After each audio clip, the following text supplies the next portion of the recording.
Hi hello എല്ലാവർക്കും പുതിയൊരു വീഡിയോയിലേക്ക് സ്വാഗതം.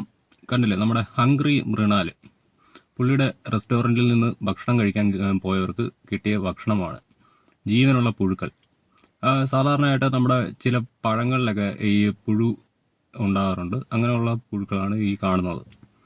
പക്ഷേ ഇത് കിട്ടിയ ഒരു റെസ്റ്റോറൻറ്റിൽ നിന്നാണ്. എനിക്ക് തോന്നുന്നത് ഹംഗ്രി മൃണാൽ എന്ന് പറയുന്ന വ്ളോഗർ അദ്ദേഹം തുടങ്ങിയ ഹോട്ടലിൽ പുതിയ പരീക്ഷണങ്ങൾ നടത്തുകയായിരിക്കും. അതായത് ഒരു ചൈനീസ് ട്രെൻഡൊക്കെ ആയിരിക്കും ഇവിടെ കൊണ്ടുവരാൻ ശ്രമിക്കുന്നത്.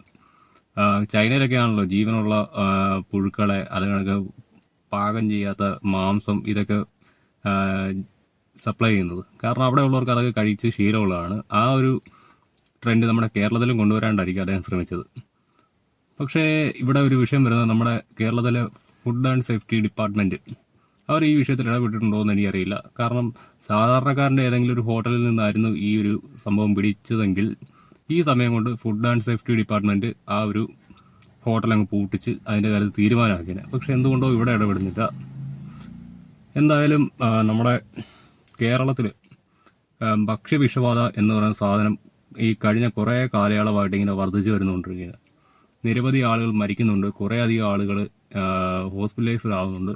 എന്നിട്ടും നമ്മുടെ ഫുഡ് ആൻഡ് സേഫ്റ്റി ഡിപ്പാർട്ട്മെൻറ്റ് എന്തുകൊണ്ട് ഉണർന്ന് പ്രവർത്തിക്കുന്നില്ല എന്ന് നമുക്ക് ചോദിക്കാതിരിക്കാൻ തരമില്ല. കാരണം ഇത്തരത്തിൽ സോഷ്യൽ മീഡിയ ഇൻഫ്ലുവൻസർ ആയിട്ടുള്ള ഒരാളുടെ ഹോട്ടലിൽ നിന്ന് ലഭിച്ച ഭക്ഷണത്തിലെ പുഴുവിൻ്റെ ദൃശ്യങ്ങൾ സോഷ്യൽ മീഡിയയിൽ പോലും തരംഗമായിട്ട് മാറിയ ഈ സാഹചര്യത്തിൽ പോലും നമ്മുടെ ഫുഡ് ആൻഡ് സേഫ്റ്റി ഡിപ്പാർട്ട്മെൻറ്റ് യാതൊരു നടപടിയും സ്വീകരിച്ചതായിട്ട് അറിവില്ല.